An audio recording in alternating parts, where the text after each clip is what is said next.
మనకు పేడ ఎరువు మనకు పశువుల పేడ అనేది ప్రధాన పొలంలో ట్రక్కులు వేయడం వల్ల లాభాల కంటే నష్టాలే ఎక్కువగా ఉంటాయి. అవి ఎందుకు?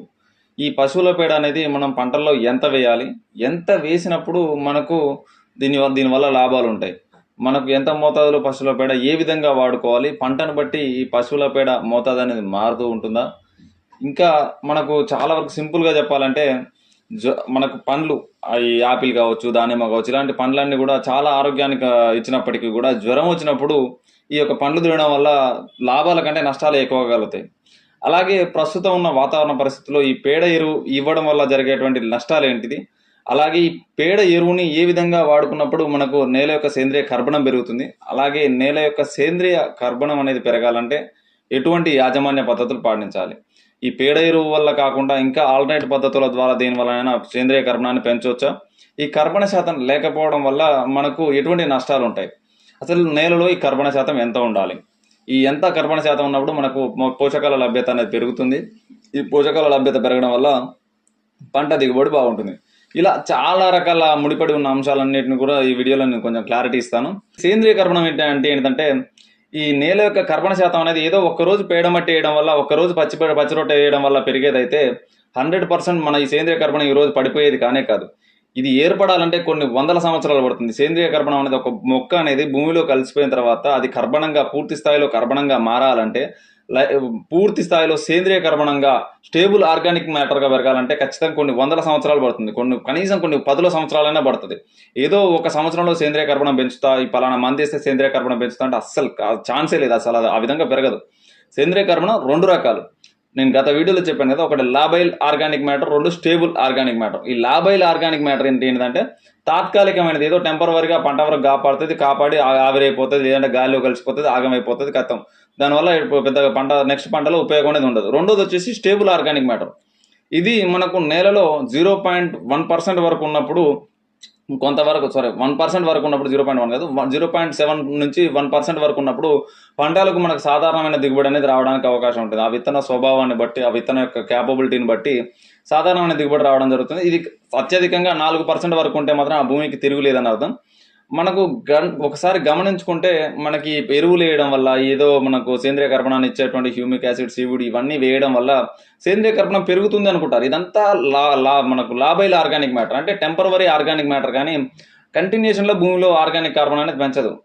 భూమిలో ఆర్గానిక్ కార్బన్ పెరగాలంటే కొన్ని వందల సంవత్సరాలు ఒక కర్బన పదార్థం ఏదైనా సరే, పెంటమట్టి కావచ్చు, చెట్లు కావచ్చు, ఆకులు కావచ్చు, జంతువుల శరీరాలు కావచ్చు, ఇంకా ఏదైనా సేంద్రియానికి సంబంధించినటువంటి కర్బన పదార్థాలు ఏదైనా భూమిలోకి వెళ్ళి అవి డీకంపోజ్ చేయగా కార్బన్ డైఆక్సైడ్ విడుదలయ్యి పూర్తిగా కంపోజ్ అయిపోయిన తర్వాత ఏర్పడేదే స్టేబుల్ ఆర్గానిక్ మ్యాటర్. దీనికి కొంత టైం పడుతుంది. ఇది స్టేబుల్, ఇది ఎప్పటికీ భూమిలోనే ఉంటుంది. ఇది అంత తొందరగా ఆవిరైపోదు, అంత త్వరగా ఖర్చు అయిపోదు. కాబట్టి ఈ విధమైన స్టేబుల్ ఆర్గానిక్ మ్యాటర్ పెరగాలి. ఇక పేడ ఎరువు విషయంలోకి వచ్చేసరికి ఇది లాబైల్ ఆర్గానిక్ మ్యాటర్ కిందకు వస్తుంది. దీనివల్ల లాభాల కంటే నష్టాలు ఎక్కువగా ఉంటాయి. పేడ ఎరువు డైరెక్ట్గా ట్రక్కులు భూమిలో వేయడం వల్ల ఏమవుతుందంటే, ఫస్ట్ ఆఫ్ ఆల్ భూమి యొక్క స్వభావం దెబ్బతింటుంది. ఎందుకో చెప్తా చూడండి. ఇది డైరెక్ట్గా భూమిలో వేసినప్పుడు పచ్చిపేడలో అత్యధికంగా తేమ శాతం ఉంటుంది. దాంతోపాటుగా ఎక్కువ మోతాదులో పోషకాలు ఉంటాయి. ఈ ఎక్కువ మోతాదులో పోషకాలు ఉండడం వల్ల ప్రతి దానికి ఒక కార్బన్ అండ్ నైట్రోజన్ రేషియో అనేది ఉంటుంది. 100% ఈ ప్రతి ఒక్క మెటీరియల్కి, ఆర్గానిక్ మెటీరియల్కి కార్బన్ రేషియో అనేది ఒకటి ఉంటుంది. మనకు మొక్కల్లో కావచ్చు, జంతువుల్లో కావచ్చు, ప్రతి దాంట్లో కూడా. దీనివల్ల మనకు వచ్చే నష్టం ఏంటంటే, ఫస్ట్ ఆఫ్ ఆల్ దీని యొక్క కార్బన్ రేషియో అనేది 25% నుంచి 25 నుంచి 30:1 వరకు ఉంటుంది. అయితే ఇక్కడ ఈ సేంద్రియ ఆ భూమిలో ఉన్నటువంటి మన నేలలు ఆల్రెడీ సూక్ష్మజీవులు అనేది లేకుండా ఆల్రెడీ పూర్తిగా నిస్సారం అయిపోయి ఉన్నాయి. ఇక్కడ సూక్ష్మజీవుల కౌంట్ కానీ, లేదంటే మనకు ఫంగస్ల యొక్క కౌంట్ కానీ చాలా తక్కువగా ఉంది. ఈ సేంద్రియ పేడ మట్టిని భూమిలో వేసినప్పుడు వీటిని డీకంపోజ్ చేయడానికి బ్యాక్టీరియాస్ వాటిపైన పడి తింటున్నప్పుడు, ఈ బ్యాక్టీరియా సర్వే కావాలంటే ఖచ్చితంగా నత్రజని అనేది అవసరం. సిఎన్ రేషియో అని చెప్పాను కదా, నత్రజని అనేది కూడా కావాలి. కానీ ఇక్కడ 35% కార్బన్కి 1:1%లో నైట్రోజన్ ఉంది కదా. ఇక్కడ ఈ నైట్రోజన్ లేకపోవడం వల్ల ఇది సరిగ్గా డీకంపోజ్ అనేది అవ్వదు. ఫస్ట్ ఆఫ్ ఆల్ డీకంపోజ్ అనేది సరిగ్గా అవ్వదు.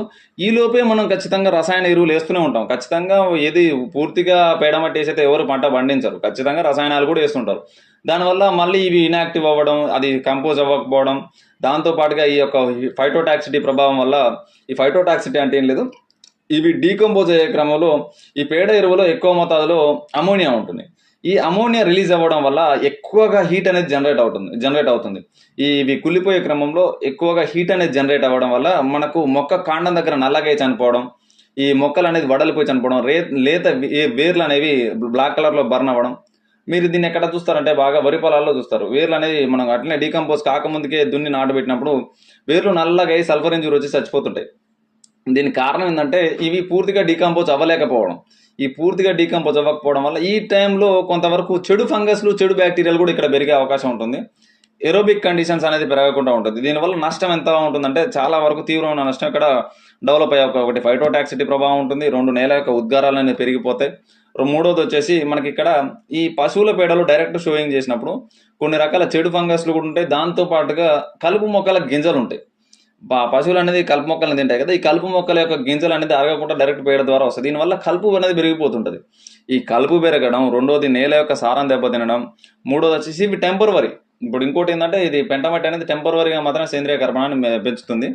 కాబట్టి ఈ 3 రకాల నష్టాలు అనేది ఉంటుంది. అయితే మనం నిజంగా పెంటమట్టి వాడకూడదు అంటే 100% వాడుకోవాలి. కానీ ఏ విధంగా వాడుకోవాలంటే ఇదే పెంటమట్టిని కంపోస్ట్ రూపంలోకి మార్చి వాడుకోవడం వల్ల నేలలో డీకంపోజ్ చేయించే బదులు మీరు ప్రత్యేకంగా బ్యాక్టీరియాస్తో కానీ ఫంగస్తో కానీ డీకంపోజ్ చేయించి వీటిని కంపోస్ట్ రూపంలోకి మార్చి నేలలో ఇవ్వడం వల్ల ఏమేమి లాభాలు ఉంటాయో చెప్తారండి. ఇక్కడ కంపోస్ట్ చేసే క్రమంలో ఈ బ్యాక్టీరియాస్ అనేది దాని మీద పడి తింటున్నప్పుడు మనం ఆర్టిఫిషియల్గా బ్యాక్టీరియాస్ ఇచ్చి దీనికి కావాల్సినటువంటి తేమ, ఎన్విరాన్మెంట్, వాతావరణాన్ని క్రియేట్ చేసినప్పుడు ఇవి వాటి పని అవి చేసుకుంటూ వాటిని డీకంపోజ్ చేస్తుంటాయి.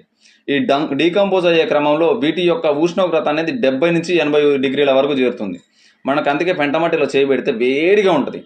చాలా అంటే చాలా హీట్ జనరేట్ అవుతుంది. ఇంత హీట్ జనరేట్ అయినప్పుడు ఏమవుతుందంటే ఈ కలుపు మొక్కల యొక్క గింజలు అలాగే చెడు కారకమైనటువంటి బ్యాక్టీరియాలు 2 కూడా చనిపోతాయి. 2 కూడా నాశనం అయిపోతాయి. అప్పుడు మనకి ఈ కంపోస్ట్ని ప్రధాన పొలంలో జల్లుకున్నప్పుడు మనకు దీని యొక్క ప్రభావం అనేది తక్కువగా ఉంటుంది. ఇక్కడ కూడా లాభైల్ ఆర్గానిక్ మ్యాటరే ఉంటుంది, కానీ ఇది తొందరగా స్టేబుల్ ఆర్గానిక్ మ్యాటర్గా కన్వర్ట్ అవుతుంది. ఇది మనకు పచ్చిపేడ ఎరువుతో పోల్చుకుంటే మనకు కొంతకాలం పెంటకుప్పల్లో డీకంపోజ్ అయిన ఎరువుతో పోల్చుకుంటే ఇది చాలా వరకు ఆర్గానిక్ కార్బన్ని క్రియేట్ చేయగలుగుతుంది.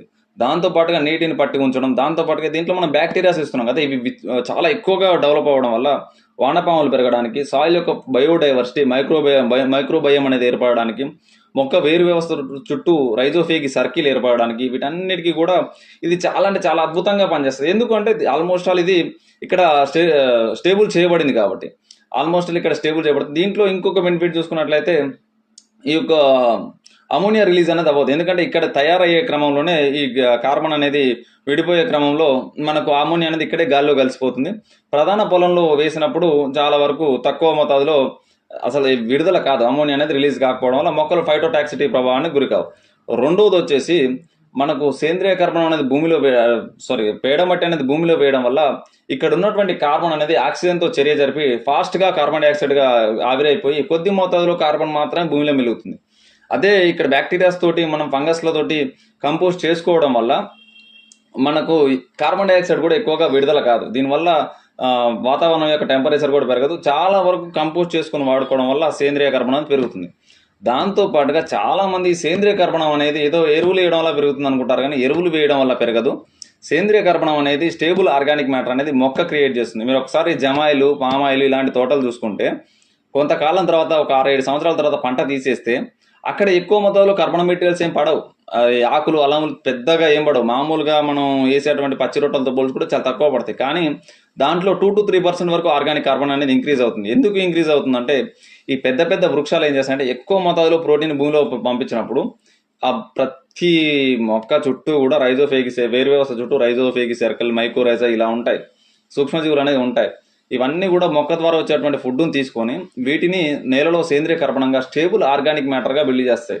కాబట్టి అక్కడ చాలా కాలం వరకు ఈ ప్రక్రియ జరుగుతుంది. కాబట్టి ఆటోమేటిక్గా కావాల్సినంత ఆర్గానిక్ కార్బన్ విడుదలవుతుంది. ఎప్పుడైతే మొక్క యొక్క కిరణజన్య సంయోగక్రియ బలంగా ఉంటుందో అప్పుడు మొక్క స్వతహాగా కార్బన్ని తయారు చేయగలదు. మొక్క స్వతహాగా నేలలో కార్బన్ శాతాన్ని పెంచగలదు. మనం పైనంగా ఆర్టిఫిషియల్గా ఈ రొట్ట రూపంలో కానీ పేడమట్టి రూపంలో కానీ వీటి రూపంలో ఇచ్చిన దానికంటే కూడా స్వతహాగా మొక్క ఎక్కువగా తయారు చేసుకోగలదు. దీన్నే అర్థం చేసుకోవడానికి ప్రయత్నిస్తే మాత్రం చాలా టెక్నికల్ ఇన్ఫర్మేషన్ మీకు అందుతుంది.